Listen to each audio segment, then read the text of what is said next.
నాకు నా చిన్నప్పుడు నేను అమ్మాయిని ప్రేమించాను. పబ్లిక్‌గానే చెప్తున్నా. ఓ 8 ఏళ్ళు. అవునా? ప్రేమించి పెళ్లి చేసుకుందాం అనుకున్నాను. అన్నీ ఇస్తుందండి శ్రీ అమ్మవారంటే ప్రపంచంలో. అంటే ఏంటి, ఉపాసనలో నేను అమ్మవారితో ఎలా ఉండాలో అమ్మాయిని ప్రేమించినందువల్ల తెలిసింది.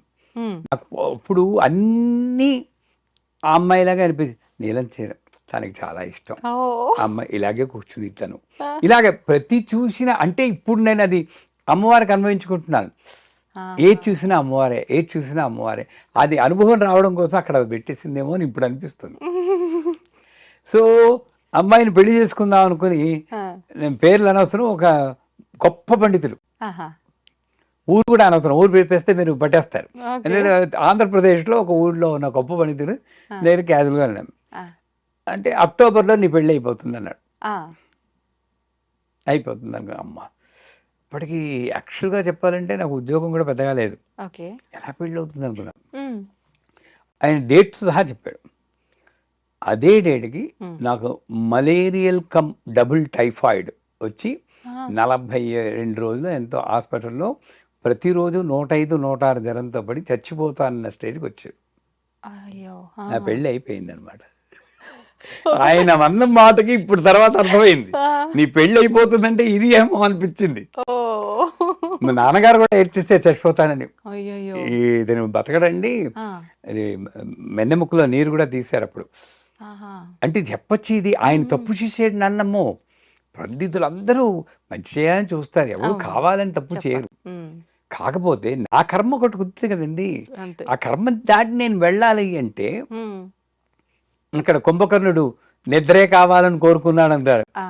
రాక్షసుడు కోరరాని కోరుకున్న సరస్వదేవి నాలుగు మీద నాట్యమాడి ఏది పలకాలో అది పలకకుండా అలక్ష్మీర్ నాశయామ్యహం అని పలాల్సింది లక్ష్మి అన్నాడు అనుకోండి, నాయన మరి అలా చెయ్యదు. సాధారణంగా మంచివాడు, కొంతమంది అంటారు తప్పుగా చదివితే ఆవిడ అది చేసేస్తుంది, భార్యాం రక్షత్ భైరవి అని అన్నాడు, భార్యాం భక్షత్ భైరవి అన్నాడు, అందువల్లే ఆవిడ చచ్చిపోయిందని కొంతమంది చెప్తేస్తుంటారు కథలు. అది నిజం కాదా గురువుగారు? అదే నిజమైతే చాలా మంది మగాళ్ళు చంపేద్దరు కదా ఆడవాళ్ళని. వాటికి ఆ స్తోత్రాలు చదివి క్లూలెస్ పడ్డారు, ఎవడు పట్టుకోలేడు. భార్యాం భక్షత్ భైరవి అంటే ఆవిడ చచ్చి ఊరుకుంటుంది. అంటే ఆయన వాక్కు అంత ఉందేమో పవర్, వీళ్ళకి లేదేమో. వాక్కు అంత ఉన్నవాడు అలా తప్పే చేయడు. అదేదో పొరపాటు జరిగింది, అక్కడ జరగాలి, అది అక్కడ ఏదో ఏ కోరికతో పలికారు, అక్కడ జరగాల్సింది జరిగింది అంతే. కానీ దానికి దీనికి లింక్ పెడుతున్నారు చూడండి, అది కరెక్ట్ కాదు. నువ్వు మంచిగా ఉన్నప్పుడు ఆ లక్ష్మీ నాసి అమ్మదు, లక్ష్మి అంటే పిచ్చాడా, ఏం చదువుతున్నావో తెలియదురా, తల్లి కదా అది. పిల్లవాడు తప్పు చేస్తుంటే కొడుస్తుందండి, ఏం చేస్తుంది, సరిగ్గా చదవరా అని మంచి మార్గంలో పెడుతుంది, అంతే చేస్తుంది తప్పితే అదిగో నువ్వు లక్ష్మీనాథయ్యమ్మ అన్నగా నేను వెళ్ళిపోతున్నాను ఎప్పుడు అందు. కాకపోతే ఎప్పుడు ఉంటుంది, వీడికి అత్యాశ వచ్చి నా కోట్లు సంపాదించాలి అనుకున్నప్పుడు అప్పుడు వాడి నాలుక మీద ఇలా వేసి మడతేసి అప్పుడు ఆడిస్తుంది. అన్ని నాటకం ఆవిడదే, మడతేయడం ఆమె, గిల్లడం ఆమె, అన్నీ ఆవిడే. అందుచేత ముహూర్తాలు ఎందుకు పనిచేయట్లేదు అన్నప్పుడైనా సరే నేను గ్రహించాల్సింది ఒకటి, ఒక ముహూర్తం పనిచేయలేదంటే ఆ జ్యోతిష్కుని తిట్టుకోవడము. మనకేంటి, గుళ్ళోకి వెళ్తాం, పూజారిని తిట్టుకుంటాం, సరిగ్గా చేయరండి, నేను కాశ్యప గోత్రం అంటే కౌండిన్య గోత్రం అన్నారు, వినిపించుకోరండి బాబు డబ్బుల మీదే అని. అంటే ఆవిడికి ఎంత కోపం వస్తుందో తెలుసా అండి. గుళ్ళో నాకు 3 పూట్ల పూజ చేసి నైవేద్యాలు పెట్టిది ఇతను. నా పూజారిని, అర్చకుల్ని, బ్రాహ్మణుని తిడితే నేను ఊరుకోను, ఇప్పుడు ఎలా చదివితే అంతే, అదే కరెక్ట్ అంటుంది ఆవిడ. మరి అంతే కదా, నువ్వు చేస్తున్నావు పూజలు, అమ్మవారి సేవలో ఉంటున్నాడు, నీ దృష్టి అక్కడ ఉండాలి కానీ గోత్రం మీద ఎందుకు ఉంటుంది. అందుచేత గుళ్ళోకి వెళ్ళి వాళ్ళని తిట్టుకుంటాం, ఏదైనా పని జరిపితే అదిగో ఆ జ్యోతిష్కుడు తప్పుగా చెప్పాడు, జ్యోతిష్ శాస్త్రాన్ని, అందుకే శాస్త్రాన్ని నమ్మకూడదండి అనేస్తాం. ఇవన్నీ తప్పు. అప్పటికైనా మనం ఏదో చూసుకున్నాను, నేను మా మా అమ్మని నాన్నని తిరుపతి తీసుకెళ్ళడానికి ఎప్పుడు మా గురువు గారి మిసెస్నే నేను ముహూర్తం అడుగుతాను, అన్నపూర్ణాంబ ఆవిడ్ని అడుగుతాను. నాకు పిన్ని గారు అవుతారు, పిన్ని ఎప్పుడు తీసుకెళ్ళమన్నాను చూసి ఎల్లుండి తీసుకెళ్ళరా అని. ఉమ్. ఆ ఎల్లుండి అమావాస్య. ఆ, వెళ్ళొచ్చా? నేను చూసుకోలేదు, ఆహా. తీసుకెళ్ళిపోయాను. ఆ. మీరు నమ్మరు, అందరూ ఏదో ఏర్పాటు చేసినట్టు స్పెషల్ దర్శనం వాళ్ళకి జరిగింది. అన్నీ స్మూత్గా తిరిగిపోయాయి. వచ్చాక చూసుకున్నాను అది అమావాస్య. ఆహా. నేను ముందే చూసుకున్నాను అనుకోండి, ఉమ్, అయ్యో అమావాస్య నాడు వెళ్తున్నాను, అమావాస్య నాడు ఉంటుందో లేదో అనుకుంటే ఒక అదే గిలి ఉండేది అలాగే లోపల. జరుగుతుంది. అవును అవును. ఆ. అంచేత ఏమిటి, ఆ ముహూర్తం పెట్టి వాళ్ళలో ఉన్న శక్తి, ముహూర్త బలం, నీ జన్మ నక్షత్రంలోని ఇన్ని కలిస్తేనే ఒక పని అవడం కానీ అవకపోవడం కానీ. వీటన్నిటికీ మించింది భగవదాజ్ఞ. మార్కండేయుడు వెళ్ళిపోవాల్సిన వాడే, ఉమ్, మరి యమధర్మరాజే పాశం పట్టుకుని వచ్చాడు. అవును అంటే ఆ ముహూర్తం కన్నా గొప్ప ముహూర్తం ఉంటుంది ఏంటండి. అవును. కానీ శివుని పట్టేసుకున్నాడు. పెట్టుకున్నాడు. అంటే ఏం చేసి సర్వానుల్లంఘ్య శాసన శ్రీమత్ త్రిపుర సుందరి అన్నట్టు, అరే నేను తిరగరాసేసాను రా, వీడికి ఎక్స్టెన్షన్ ఇచ్చేసాను అన్నాడు. ఎక్స్టెన్షన్ ఇచ్చేసాడు. మనకు కూడా అలా సాధ్యపడుతుందా గురువుగారు మరి? మార్కండేయుడుకున్నంత నమ్మకం ఉండే. ఆ, నేను ఐసీలో ఉన్నప్పుడు ఈ జూమ్ సహ మాం పాలే పాలే మంత్రం చెప్పండి అంటాను. ఆ, ఎలా ఉండాలి వాళ్ళు, ఏదో ఒకటి అవుతుంది, బతకడమో పోవడమో అవుతుంది. అవును. అది అయ్యేదాకానైనా నమ్మకం ఉండాలి. చేస్తాం గురువుగారు అంటారు. ఈ లోపల ఎంఆర్ఐ రిపోర్ట్స్ వస్తుంది, లాభం లేదు, లాభం లేదా, అయిపోయింది నమ్మకం. అంతే. నీకే తేలలేదు అని పెట్టుకోడు. అవును. నాకు ఏదో ఒకటి నన్ను రక్షిస్తాడు అన్న ఆ మార్కండేయుడు నమ్మకం, ప్రహ్లాదుడి నమ్మకం పెట్టుకుని నేను గట్టిగా పట్టుకుంటే 100% షూర్. ఆ రోజుల్లోనే కాదు, ఈ రోజుల్లోనూ ఉన్నాడమ్మా భగవంతుడు, ఎప్పుడు ఉన్నాడు. అంటే కలికాలంలో పాపమే ఎక్కువ పాదాల పైన నడుస్తోంది పుణ్యం కన్నా అది అని కరెక్టే, అంటారు కదా. కరెక్టే. ధర్మపురుషుడు ఒక్క పాదం మీదే నడుస్తున్నాడు. ఉమ్, నిజాన్ని చెప్పాలంటే అందుకే మనకి కన్సెషన్ ఇచ్చారు. ఇప్పుడు చూడండి, పేపర్ టఫ్గా ఉంటే వాల్యుయేషన్ ఈజీ చేస్తారు, అవును అవునా. అంతే కలిపురుషుడు ఉన్నాడు కాబట్టి ధర్మపురుషుడు ఒక పాదం మీద నడుస్తున్నాడు కాబట్టి ద్వాపర యుగంలో, త్రేతాయుగంలో యాగాలు, ద్వాపర యుగంలో పూజలు అయితే కలవు నామస్మరణం అన్నాడు. అవును. అంటే గోవిందా అంటే చాలరా నీకు మోక్షం ఇచ్చేస్తానని అక్కడే పెట్టాడు. ఆ రోజుల్లో అమెజాన్ ప్రైమ్ వీడియో లేదు, నెట్ఫ్లిక్స్ లేదు, టీవీ లేదు, ఐ డ్రీమ్స్ కూడా లేవు. నిజమే. ఇవన్నీ పెట్టేసేసి వీడి గోవిందా అనడానికి కూడా టైం లేకుండా, దృష్టి ఐటీ జాబులు లేవు, ఇవేమి లేకుండా, ఆ టైం లేకుండా చేసి మాయలో పడేసింది. అది గొప్పతనం కూడా. కలవు నామస్మరణం అన్నా కూడా ఈ టైంలో చాలా కష్టం. అందువల్ల ముహూర్తాలు లేవు అని ఎప్పుడు నేను చెప్పాను. జనాలు అనుకుంటారు గురు కరుణామయ్య గారికి దేని మీద నమ్మకం లేదని. వాస్తు నమ్ముతాను, జ్యోతిష్యాన్ని నమ్ముతాను, కానీ నా జీవితాన్ని అదే నడిపిస్తుంది అనుకుని మాత్రం ఎప్పుడు వెళ్ళను. నా జీవితాన్ని నడిపిస్తుంది అమ్మ. నా రోజు బాగుంటే ఎవరైనా వచ్చి చెప్తే వింటాను, అంతే. నాకు నమ్మకాలు లేవండి నేను ఎప్పుడు అన్నాను, వింటాను. ఆ చెప్పిన వాడు అమ్మవారే. ఆ రకంగా వెళ్ళమనండి. పనులు అవ్వకపోతే అప్పటికైనా మేలుకుని అమ్మ దయ ఉంటే అన్నీ ఉన్నట్లే. పురాణ పండు వారు చెప్పినట్టు అమ్మ దయ ఉంటే అన్నీ ఉన్నట్లే. నిజంగా మీరు అన్నట్టు భగవంతుడు ఆడిచ్చే ఆటలో మనందరం ఆడుతున్నాము అంటే ఎంత మన లాస్ట్ స్టేజ్కి వెళ్ళిన వాళ్ళు కూడా ఇందాక మీరు అన్నట్టు అమ్మ ఒక్కసారి కన్ను తెరిచి విని ఆపాలి అనుకుంటే ఎంతసేపు గురుగారు? ఆ నమ్మకమే ఉండాలి నిజంగా. ఇప్పుడు చైనాలోను టిబెట్లో భూకంపం వచ్చి 3 రోజులు ఒక చిన్న నెలల పాప 3 రోజులు శిథిలాల కింద ఉండి బయటకు వచ్చిందంటారు. సాధ్యమా చెప్పండి? అది చూసేకైనా మనకి తెలియాలి కదా. నిజమే. కాకపోతే అది అయిపోయేదాకా మనం ఏమి నిర్ణయించుకోవడం అంతే. ఆ నమ్మకం. నేను దేవీపురంలో ఉన్నప్పుడు నా దగ్గరికి ఒక ఆవిడ వచ్చారు, మా అబ్బాయికి పెళ్లి కావాలండి, మా అమ్మాయికి పెళ్లి కావాలండి. ఎంతమ్మా వయస్సు? 18 ఏళ్ళు. 18 ఏళ్ళకి ఏంటమ్మా పెళ్ళి అన్నారు. ఏదైనా మంత్రం ఇస్తే అవుతుందేమో, ఓ పని అయిపోతుందండి అన్నారు. ఇది మాట, ఓ పని అయిపోతుంది కదండి. ఓ పని అయిపోతుందని చేస్తున్నందువల్లే వాళ్ళు తిరుగుటప్పాల వెనక్కి వస్తున్నారమ్మా అనకూడదు. కానీ నిజం గురుగారు, మీరు బరువు వదిలించుకోవడానికి చూస్తున్నారు. మంచి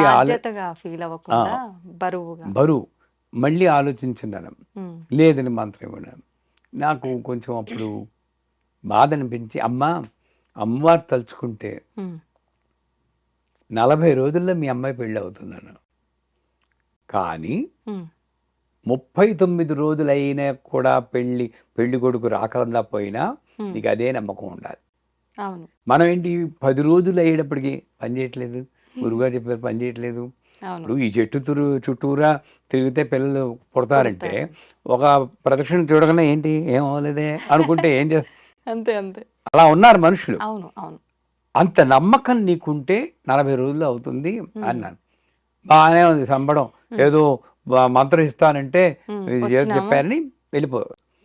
నా రూమ్ ఇక్కడ ఇలా వెళ్తుంటే లక్ష్మి గారని ఇంకో ఆవిడ వేరే కాటేజ్లో ఉంటారు. అలా వెళ్తుంది, ఎలా ఎందుకు వచ్చారండి అన్నారు. ఇక గురుగారికి మా అమ్మాయి పెళ్లి గురించి వచ్చామండి. ఇక ఏ అమ్మాయి వయసు ఎంత, మా మేనల వయసు ఎంత, ఇలా ఇలా కలిపింది. అప్పటికప్పుడు పెళ్లి కుదిరిపోయింది, మరుసటి వారంలో పెళ్లి చేస్తా ఉన్నారు. సిగ్గుపడి నా దగ్గర రాలేదు ఆవిడ. అరిచింది కదా. అవును అవును. అంటే ఏమిటి, నేను గొప్పని కాదు, అంటే ఆఖరి నిమిషంలో ఏదైనా జరగచ్చు అనేది నేను నేర్చుకోవాలి. అక్కడ నేనేదో చెప్పాను, నేను చెప్పినట్టు అయిపోయింది అని మళ్ళీ యూట్యూబ్ వీడియోలు వేసుకున్నా అంటే నేను ఫెయిల్ అవుతాను. అవును అవును. వచ్చింది కనుక చెప్పాను అంతే. అన్నిటికీ పైన అమ్మ ఉంది, అమ్మకి నేను సరెండర్ అవ్వాలి, ముహూర్తం పెట్టుకుంటా. ఇప్పుడు పెళ్ళి అయ్యాక చూసుకున్నా నేను మా ఆవిడ, గణాలు గుణాలు అని చెప్తాను.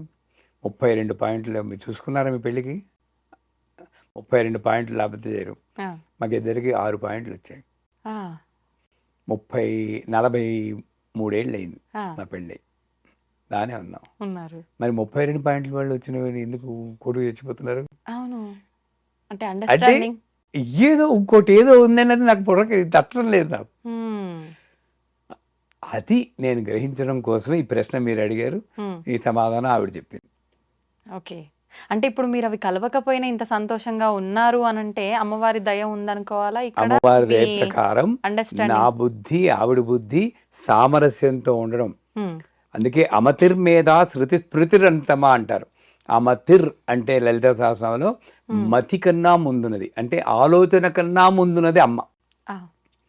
అది నేను గ్రహించినప్పుడు చండీ పాటలు చెప్తాను, నా రోజు బాగుంటే నాకు లక్ష్మిలా ప్రవేశించి నా చేత మంచి పనులు చేయించేది నువ్వే, నా రోజు బాగులేకపోతే ఆ లక్ష్మిగా ప్రవేశించి చెడ్డ పనులు చేయించేది నువ్వే, నేను నిమిత్త మాత్రుణ్ణి అంటూ. అంతకన్నా ఏం కావాలి? అంచేత ఆ ముహూర్త బలం ఉందో ఏముందో అది ఉంది. ఉన్నందువల్ల కరెక్ట్గా నాకు ఆ అడ్జస్ట్మెంట్ మెంటాలిటీ ఇచ్చింది, మా ఆవిడకి అడ్జస్ట్మెంట్ మెంటాలిటీ ఇచ్చింది, సఖ్యతగా ఉన్నాం. లేకపోతే నన్ను భరించడం చాలా కష్టం. అంతే అంటారా? అలా అనిపించరే? నేను మీకు అనిపించదు, దగ్గరలో ఉన్న వాళ్ళకి అనిపిస్తుంది. ఎందుకంటే పెర్ఫెక్షన్ 100%, మిస్టర్ పర్ఫెక్ట్ అన్న సినిమా వచ్చింది కదా, నాకు ఆ పెర్ఫెక్షన్ ఇష్టం. ఏదైనా బట్టలు ఇలాగే ఉండాలి, మీకోసం నేను వేసుకోను. నా ఇంట్లో ఎప్పుడు వచ్చినా మేము ఇలాగే ఇస్త్రీ నడకుండా చూస్తారు, నన్ను మేకప్ తోటి ఉంటాను. ఒక ఫీలింగ్ అనమాట, అలా జరగాలి అని. అలాగే ఈ ఫీల్డ్లోకి వచ్చాక ఆధ్యాత్మికంగా ప్రైవసీ లేదు. ఆడపిల్లలు ఎంతో చేయాలి అని వస్తారు కదండి. ఆ అమ్మాయి పాపం 20 ఏళ్ళకి వచ్చింది నా జీవితంలోకి, ప్రైవసీ లేదు, అందరి శిష్యులే చుట్టూరా. కాకపోతే ఒక్కటి ఇప్పుడు వచ్చింది కనుక ఈ దీంట్లో మీకు ఇంకో సబ్జెక్ట్ వస్తుంది. దాంపత్యం బలపడాలంటే నేను చేసింది ఫస్ట్ 5 years ఆ అమ్మాయిని పూల్లో పెట్టి చూసుకున్నాను. ఫస్ట్ 5 years మ్యారేజ్ అయింది. పూల్లో పెట్టి చూసుకోవడం అంటే ఆ అమ్మాయికి చీర కట్టుకోవడం రాకపోతే నేను చీర కట్టివాడిని, మేకప్ చేసేవాడిని చిన్నపిల్లలాగా. అలాగానే కొంచెం సరిగ్గా కట్టుకుంటే వావ్ చాలా బాగుంది అని పొగడత మీద పొగడతాం. అండ్ మీరు నమ్మరు, ఒక సంవత్సరం పాటు ఎవరు నమ్మరు, సంవత్సరం పాటు ఆల్మోస్ట్ ప్రతిరోజు సినిమాకి వెళ్ళేవాడు. ప్రతిరోజు నేను కొనేది ఎంత మోర మల్లెపూల మాల ఓ రిక్షాలో రాజమండ్రిలో వెళ్ళి ఏ సినిమా ఎన్ని చూస్తాం వెనకాత కూర్చున్నా కబుర్లు చెప్పుకునేవాడు. ఆ బలం పడేటప్పుడు ఇంక వాళ్ళకి బాగా తినేసిన వాడికి ఆకలి వేస్తుందమ్మా. అండ్ ముందుగానే చెప్పాను, మా నాన్నగారు మా ఏదో అప్పుడు ఒకసారి ఏదో విసుక్కున్నారు. అంటే స్వెటర్ కొనిస్తే ప్రేమగా మామయ్య గారు ఇదంటే ఏంటి ఎంత, $85 వేస్ట్. అంటే ఆ కాలం మనిషి మరి $85 వేస్ట్ అని ఏడ్చేసారు. అంటే ఎప్పుడు చెప్పాను, ఆ! ఆయన రాలిపోయే ఆకు, హ్మ్. ఆయనకు నేను చెప్పలేను, అవును. మనం అడ్జస్ట్ అవ్వాలి. నేనేమన్నా అంటే నువ్వు బాధపడు, బాధపడు. బట్ వాళ్ళు ఏమన్నా అన్నా కొంచెం అడ్జస్ట్ అయిపోదాం. హ్మ్. ఆ సర్ది చెప్పుకునే గుణం, అవును. ఇవన్నీ కూడా అమ్మిచ్చిందే, నా గొప్ప కాదు, మా గురువు గారు ఇచ్చింది. మా అమ్మ కన్నమ్మ గురువు గారు ఇవన్నీ ఇచ్చింది కాబట్టి చక్కటిగా విజయవంతంగా 43 ఏళ్ళు కలిసి ఉన్నాం అంటే మామూలు ముహూర్త మాటలు బలం, కాదు. అమ్మ అనుగ్రహం. హ్మ్. నిజంగా మీరు చెప్పినట్టుగా ఇప్పుడున్న జనరేషన్ వాళ్ళలో ఇవన్నీ లేకపోవడం, మెయిన్ టైం ఇవ్వకపోవడం వల్ల, ఈ పోయే మనస్తత్వం లేకపోవడం వల్లే పెళ్ళైన సంవత్సరం లోపే విడాకులు. అంటే ఇంకెందుకు బాధేస్తుంది, నేను మేము విమర్శించడం కాదు, అవును. బాధేస్తుంది. వాళ్ళకి చెప్పేవాళ్ళు లేరండి, అవును. చెప్పేవాళ్ళు లేరు. హ్మ్. పెళ్ళవుతుంటే తల్లి చెప్పి పంపించాలి, అత్తగారింట్లో ఎలా ఉండాలి, వాళ్ళు ఏమిటి అన్నీ చెప్పి వినేవాళ్ళు లేరు, చెప్పేవాళ్ళు లేరు, చెప్పేవాళ్ళే. రెండూ లేరు. అవును. అంచేత క్వైట్ హ్మ్. అన్ఫార్చునేట్. అవును. గురుగారు, క్వెషన్ ఏంటంటే మనం ఇంతకుముందు కూడా చాలా సార్లు మాట్లాడుకున్నాం. కానీ చాలా మంది చాలా రకాలుగా ప్రస్తుతం చెప్తున్నారు. మళ్ళీ ఒకసారి ఇంకా డీటెయిల్‌గా తెలుసుకోవాలనిపించింది. బ్రహ్మ ముహూర్తం. అయితే బ్రహ్మ ముహూర్తంకి చాలా విశిష్టత ఉంది అని చెప్పి, ఏంటి ఆ విశిష్టత? మళ్ళీ ఆ సమయంలో మనం చేయాల్సిన పనులు కొన్నున్నాయి, చేయకూడని పనులు కొన్నున్నాయి అని చెప్పి అంటుంటారు. అసలు ఏంటి ఆ పనులు? బ్రహ్మ ముహూర్తం అనేది సూర్యోదయానికి ముందర. హ్మ్. ఆ లెక్కలేవో కొంతమంది అరగంట అంటారు, కొంతమంది 35 అంటారు, 3:30 గంటలు అంటారు. అవును. అది ఏదవనండి సూర్యోదయానికి ముందర. హ్మ్. ఎందుకంటే కాలాన్ని బట్టి మనం చెప్పాలి. ఆ! ఇప్పుడు ఐటీ ఫీల్డు బిజీగా ఉంటారు. అవును. రాత్రి యూఎస్ కాల్స్ అటెండ్ అవుతారు. మరి నేను 3:30కి లేమ్మంటే ఏం చేస్తారు? అంచేత మధ్య మార్గంగా చెప్పుకోవాలంటే సూర్యోదయానికి ముందర ఓ అరగంట ముందర అనుకోండి. హా! ఆ టైంలో బ్రహ్మ ముహూర్తం అంటారు. బ్రహ్మకే, సృష్టికర్త బ్రహ్మకే ఆయన ఒక మంచి ముహూర్తంలా తీసుకున్న అంటే ఎంత శక్తివంతంగా ఉంటుంది. ఆ! బ్రహ్మ ఏం చేస్తాడు? సృష్టి చేస్తాడు. హ్మ్. అంటే మనలో సృజనాత్మక శక్తి ఎక్కువ రావడానికి. ఆ! మన లైఫ్ చూడండి, పొద్దున్న లేవగానే కడిగిన మొహాన్నే కడగడం, తాగిన కాఫీ తాగడం, కట్టిన చీర కట్టడం, అవును. అదే స్టూడియోకి రావడం, అదే వీడియోస్, ఇంకోటి రొటీన్ లైఫ్. ఏం రొటీన్ అయిపోయింది. అవును. ఒక సృజనాత్మక శక్తి హ్మ్. అన్నది, ఇది నేను కొత్తగా నేను ఇవాళ చేశానని తృప్తిపడి హ్మ్. అనేది వెనక్కి తిరిగి చూసుకుంటే ఎప్పుడో కానీ కథలు అంతే. అంతే. తగలదు మనకి. కొన్ని సందర్భాల్లో ఏదో వింత జరిగినట్టుగా. ఇందులో వెనక్కి తిరిగి చూసుకుంటే మన జీవితాలను, మీకు పెళ్ళయిందో లేదో తెలియదాకా, పెళ్ళయిందా? అయింది. పెళ్ళయితే మీ జీవితంలో భర్త, పిల్లలు, స్టూడియో, ఐ డ్రీమ్స్ ఇవే ఉంటాయి తప్పితే, విజిత అన్న అమ్మాయి మీ దీని బొమ్మరిల్లులో సిద్ధార్థ్ చెప్తాడు, నేను వెనక్కి తిరిగి చూస్తుంటే నువ్వే ఉన్నావు నాన్న అంటాడు. అంతే. మనందరం సిద్ధార్థులమే. అవును. అవును. ఇది వెనక్కి తిరిగి చూస్తే నేను ఉండను. ఉండం. నా పిల్లలు, నా భర్త, నా భార్య, నా వర్కు అని. అంతే. అదే సృజనాత్మక శక్తి మాట అటుంటే అసలు నేనే లేను. హ్మ్. అలాంటి వాడికి ఒక సృజనాత్మక శక్తిని కలిగించడానికి అనువైనటువంటి సమయం. హా! ఎందుకన్నారు? ఆ! యోగపరంగా చూస్తే సూర్యుడి యొక్క కిరణాలు, తెల్ల కిరణాలు భూమిని తాగినప్పుడు హ్మ్. మాయాశక్తి వస్తుందని అంటారు. ఆ! ఎర్ర కిరణాల వరకు పర్వాలేదు. ఆ! అంటే ఎరుపెక్కిన అరుణోదయం అంటారు చూడండి, అవును. అప్పుడు పర్వాలేదు. హ్మ్. తెల్లబడింది అనుకోండి, మాయ వస్తుంది. మీరు గమనిస్తే సూర్యోదయానికి ముందరే ఒక అరగంట ముందు లేవండి, మీకు ఏమీ తోచదు. అబ్బా అలా ఉందాం అనుకోండి, లేదా ప్రశాంతంగా. బయటికి వెళ్ళి అలా అనిపిస్తుంది. అవును. అదే సూర్యుడు తెల్లబడిన, అమ్మో పని మనిషి ఇంకా రాలేదు, లేట్ అయిపోయింది. ఎందుకు వస్తుంది అది? అవును. తెల్లబడేటప్పటికి మనకి మాయ, అంటే మాయ. ప్రాపంచికంలో పడిపోతాం. మాయ అంటే ఏమిటి? ప్రాపంచికంలో పడతాం. అవును. ఇంకా వేరేదేది తోచదు. హ్మ్. అంచేత నేను అసలు చెయ్యాల్సిన పని ఏదో ఒకటి ఉంది. నేనైనా మీరైనా భూమి మీదకి వచ్చాక ఇది కాదు, ఆ! అది నాకు గుర్తు చేసే సమయమే బ్రహ్మముహూర్తం. హ్మ్. నేనెవరిని, నేనెందుకోసం వచ్చాను, నేను కొత్తగా ఈ ప్రపంచానికి ఏం తేగలను. ఆ! ఓషో అని ఒక ఆయన ఉన్నారు, పేరు విన్నారా? పూణే, ఆయనకి చెడ్డ పేరు ఉందనుకోండి, బట్ హ్మ్. గొప్ప ఫిలాసఫర్. ఆయన పుస్తకాల్లో Osho visited this planet between this and this year అని ఉంటుంది. ఆహా! పుట్టాడు చచ్చిపోయారని ఉండదు. ఆ! సో మనం విజిటర్స్ అనమాట. ఓకే. ఓకే. నేను 1953లో వచ్చాం వచ్చాను. ప్లానెట్కి. హ్మ్. హ్మ్. వెళ్ళిపోయేది ఇంకా ఆయన టికెట్ రాస్తాడు కానీ నాకు మనకు కనబడదు ఆ ఇయర్. అంతే.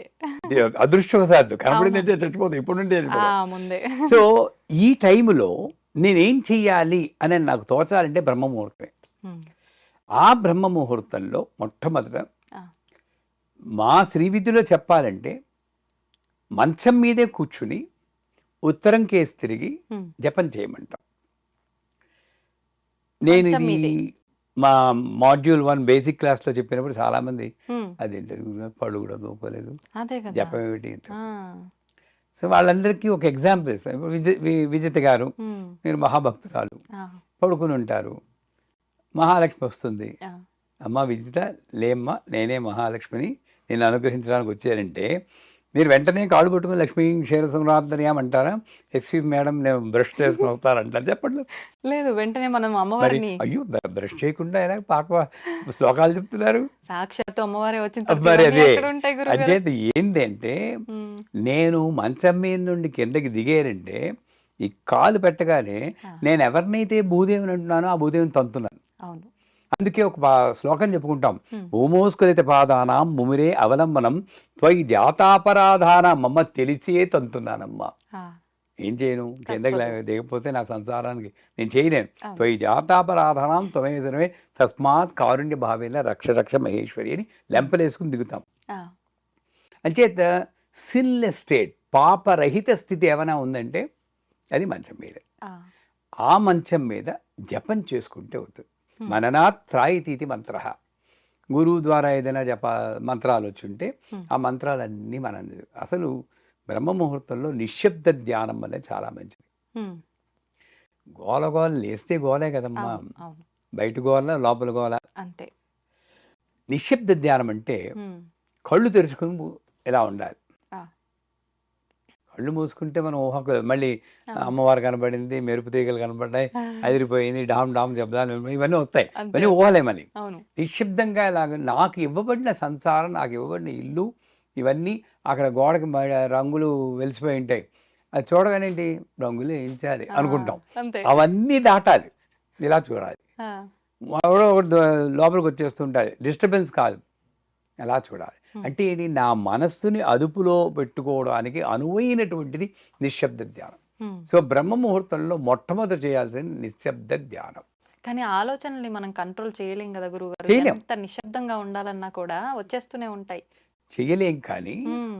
రోడ్డు మీద హైవే మీద వెళ్తుంటే కార్లు ఎలా వెళ్తే ఆ! ప్రతి కార్ నెంబరు నోట్ చేసుకోరు కదా. చేసుకోము. హ్మ్. పిచ్చాడంటారు. అవును. అలాగే ఆలోచనలు వెళ్ళిపోతూ ఉంటే మీరు ఆ! ఎందుకు పట్టుకోవాలి. ఓహ్! నేను ధ్యానంలో ఉన్నప్పుడు ఆలోచన వెళ్ళనివ్వండి. ఓకే. ఓకే. మీరు సమంత గురించి ఆలోచిస్తారో, మమైత ఖాన్ గురించి ఆలోచిస్తారో, సో ఏది మీ ఇష్టం అది. అంతే. అంతే. ఆ! అది సమంత, ఈవిడ మమైత ఖాను, ఈవిడ మహేష్ బాబు అని గుర్తిస్తేనే నేను మలిన పడుతున్నా. అంటే అంతే. నా మెడిటేషన్‌కి శ్రద్ధ భంగమైంది. పెట్టలేకపోతున్నాం అక్కడ. హ్మ్. వాళ్ళు మంచివారే మనమేం మలిన పడిపోం. నా అవును. మెడిటేషన్‌కి భంగమైంది. అందుచేత ఏం చేయాలి? వాళ్ళందరూ వస్తుంటే వాళ్ళు గూడా దేవతా స్వరూపాలే. అయిపోయింది. అంతే. ఇక నేనేం చేస్తుంది? అవును. ఆ ఒక్క ఆట ఆడిస్తుంది అమ్మవారు. ఆ! నేను ఇలా కూర్చొని అమ్మా నేను ధ్యానం చేయాలంటే అప్పుడే వస్తాయి ఈ ఈ ఊ ఆలోచనలు అంటావా, ఇవన్నీ. ఉలికి పడతావా అని చెప్పేసి పాటలు వస్తాయి మనకి. ఆ! అది దాటాలి. అంటే దాన్ని ఆపేయాలి అనుకోవడం ఇది ఆపాలంటే కోమాకి వెళ్ళాలి. హ్మ్. అంతే కదా. అంతే. అప్పుడు కానీ ఆగదు. ఆగదు. అది వద్దు మనకి. అలా హ్మ్. చూస్తూ ఏ ఆలోచన వచ్చినా సరే ఎంజాయ్ చేస్తూ అలా ఉంది. ఇది నిశ్శబ్ద ధ్యానం. హ్మ్. దీని తర్వాత గురువు మంత్రం ఇస్తే ఆ మంత్రాన్ని మీరు జపం చేయాలి. ఆ! లేదు అంటే ఓం నమో నారాయణాయ విష్ణుమూర్తి. హ్మ్. మనకి పార్టీలు ఉంటాయి కదా కాంగ్రెస్, ఆ! బీజేపీ అని. విష్ణుమూర్తి పార్టీ అయితే ఓం నమో నారాయణాయ, శివుడు గారి పార్టీ అయితే ఓం ఓం నమ నమః శివాయ. శివాయ. ఏం చేస్తాం మరి తప్పదు. అంతే. అంతే. ఇది ఎవరికి ఇష్టం వచ్చిన పార్టీ వాళ్ళ లీడర్ పేరు వాళ్ళు చెప్పుకుంటారు. ఇక్కడ కూడా రాజకీయాలు. మనకి ఆ! బాబోయ్! వాళ్ళ అత్తగారులు, మామగారులు, వాళ్ళ కొడుకు వీడు మేనల్లుడు వాడు.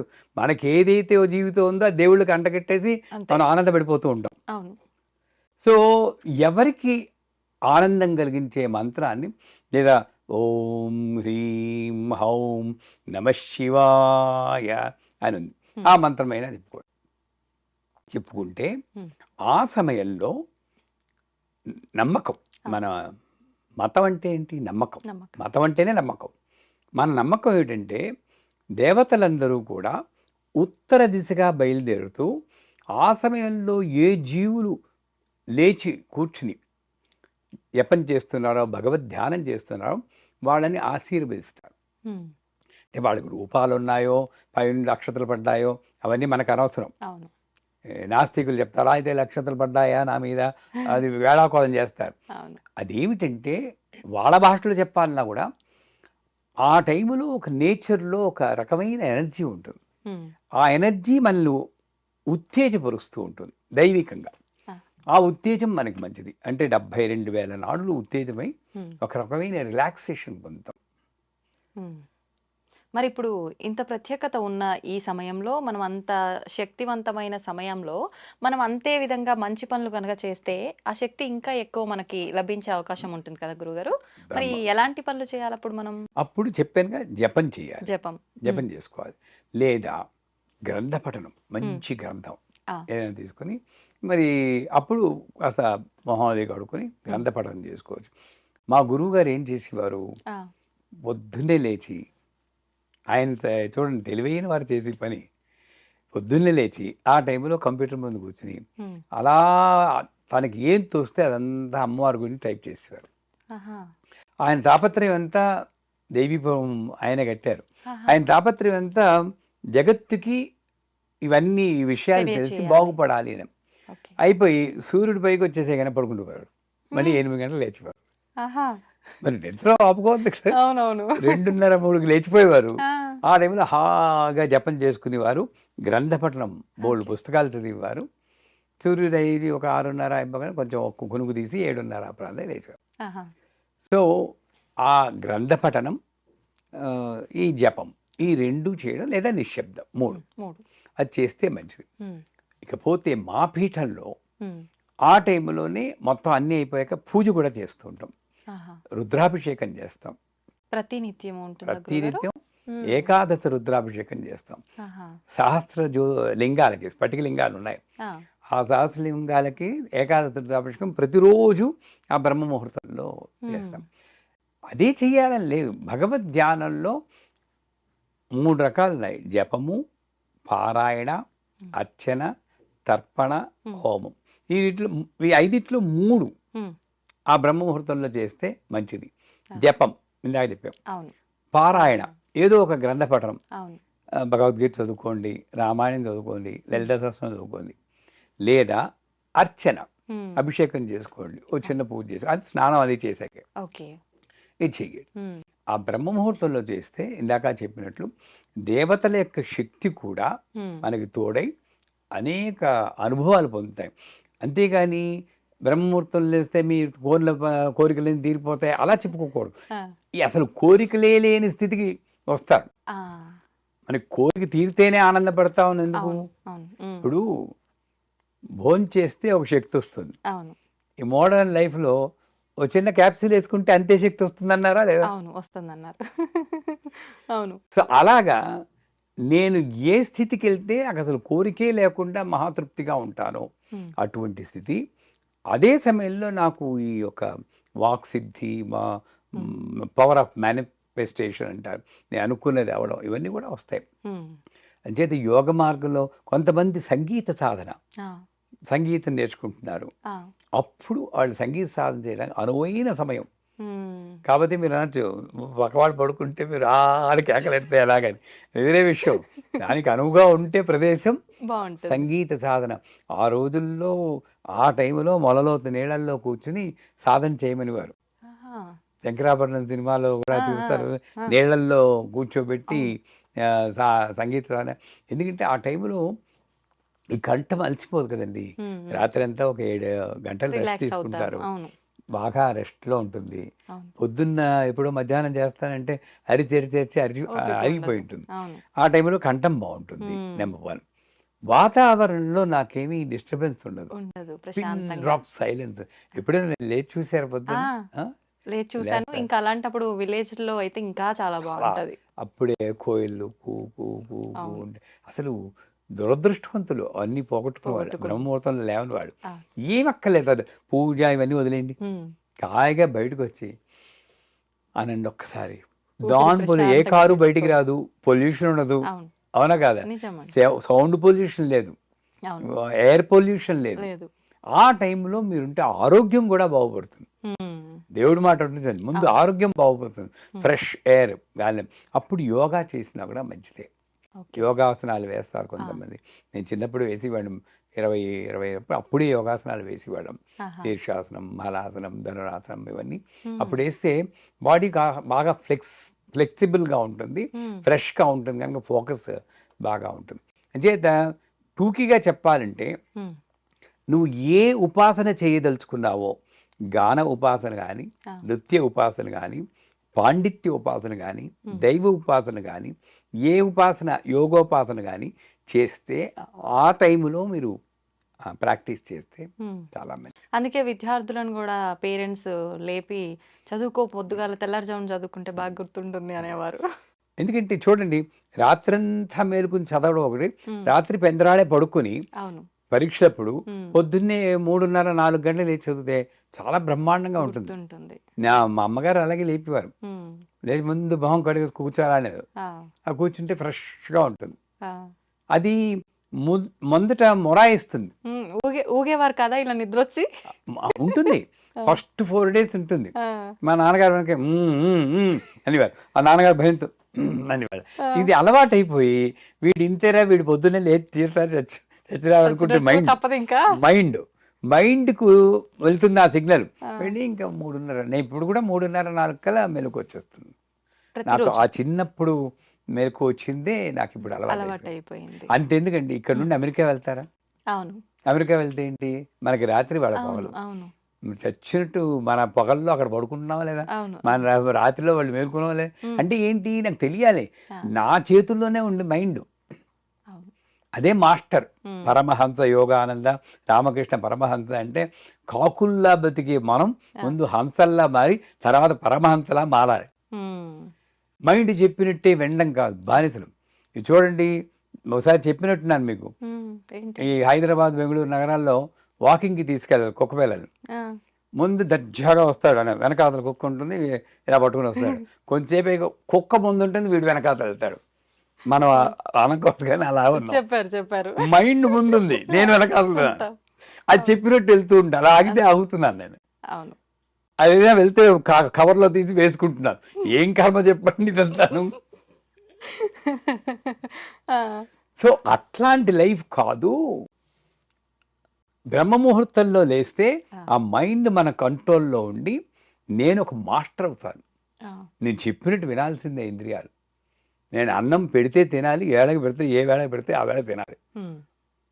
ముందు పరాయిస్తుంది. న్యూజిలాండ్లో ఉన్నప్పుడు 10 రోజులు నేను ఉపవాసం ఉన్నాను, అంటే దసరాల్లో ఉండి రోజుకి ఒక, అంతా వెరీ పని లేండి, అదొకటి తర్వాత చెప్తాను. ఓ గ్లాసులు పాలు తాగేవాడు రోజు, ఇంకేం తినలేదు అంతే. రాత్రి మొట్టమొదటి 3 రోజులు మాత్రం చాలా బాగా వేసింది. మా ముందే మా ఆవిడ, మా పిల్లలు ఆవకాయ అన్నం అది కలుపుకుంటే, ఎందుకు అనవసరంగా అందరికీ అనౌన్స్ చేసాను ఉపవాసం అని. సో అలా అలా అలా అలా తర్వాత నుండి ఒకటి గమనించాను, 4వ రోజు అసలు అనిపలేదు, అస్సలు ఇంకా దాని జోలికి వెళ్ళలేదు. మైండ్ వీడింతే నాకేం పెట్టడు, రాత్రి 10 గంటలు ఓ గ్లాసు పాలే అని సెటిల్ అయిపోయింది.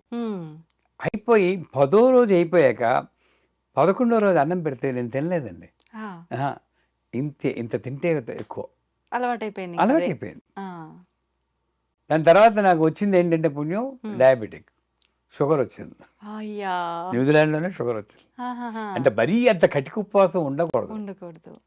ఏదో కాస్త తీసుకుంటే పర్వాలేదు, కానీ మరీ అందులో అక్కడ దేశం కాని దేశం, అక్కడ వాతావరణం వేరు, అటువంటిది. అంచేత బ్రహ్మ ముహూర్తంలో నేను కానీ లేచి సాధన చేస్తే, ఇప్పుడు చెప్పిన సాధనలు, నా మైండ్ నా కంట్రోల్లో ఉంటుంది. నా మెయిన్ అక్కడే. అందుకే ఆకాశంలో చుక్కలు లెక్క పెట్టవచ్చు, తివిరి ఇసుమున తైలంబు తీయవచ్చు. అంటే ఇసకను పట్టుకుని ఇలా ఇలా పిండేసి నూనె వస్తుంది. సాధ్యమేనా గురుగారు? అదైనా సాధించవచ్చు. అంత కష్టం. నాస్తికుడైన రాజు ముందు దైవ స్తోత్రాలు చేసి వాడిని మెప్పించవచ్చు. ఇది అదుపులో ఉంచుకోవడం మాత్రం సాధ్యం కాదు. కరెక్ట్. అది అదుపులో ఉంచుకోవాలంటే బ్రహ్మముహూర్తం లేవాలి. మరి చేయకూడని పనులు ఏమైనా ఉన్నాయా? చేయకూడని పనులు ఏంటి? అప్పుడే ఇంకేమున్నాయండి? నాకు నా యొక్క ప్రాపంచికానికి కానీ ఆధ్యాత్మిక కానీ అడ్డొచ్చే పనులు నా దృష్టిలో పాపం అంటే అదే. హా. ఎవరు లిస్ట్ లేదు, ఉమ్, చేయకూడదు పనులు. అప్పుడు వచ్చి నెట్ఫ్లిక్స్ తీసి ఉమ్, నిన్ననే సినిమా వచ్చింది ఓటీటీలో అని ఆ సినిమాలు చూస్తూ ఉంటారు. అవును అవును. అటువంటి చేయకూడదు. ఉమ్, గట్టిగా మాట్లాడడం, ఉమ్, ఆ రోజు లేచిపోతారు కొంతమంది, అవును అవును. కానీ ఈ ఒంటింట్లోనూ అటు ఇటు తిరుగుతూ గట్టిగా కేకలేస్తారు. అదేమవుతుందంటే వాతావరణంలో, ఒక నిశ్శబ్ద వాతావరణంలో ఉమ్, ఒక యోగం ఉంటుంది.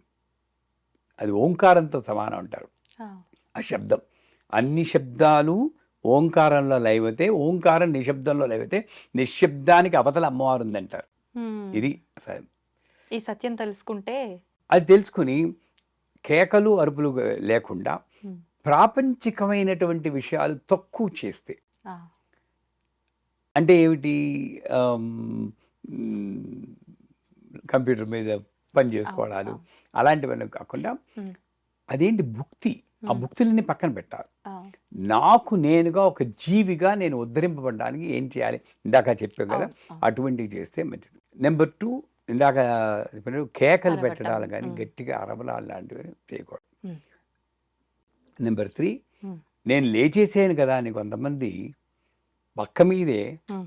అటు ఇటు దొల్లుతూ ఉంటారు. మీరు ఆ, గమనించారు లేదు, అవును అవును. లేచిపోయాను లేస్తారు కానీ మంచం మించి దిగరు. దిగరు, ఉమ్, దొల్లుతూ ఉంటారు. అవును. ఇటువంటి బద్ధక పనులు, బద్ధకాన్ని ప్రేరేపించే ఎటువంటి పనులు ఉమ్, మనం చేయకుండా ఉంటే మ్, మంచిది. బాగుంటుంది. అంటే బ్రహ్మగారి యొక్క ముహూర్తంలో నేను ఆయనకి తగినట్లు నేను ఉండాలి. నా చర్యలు ఉండాలి. ఉమ్.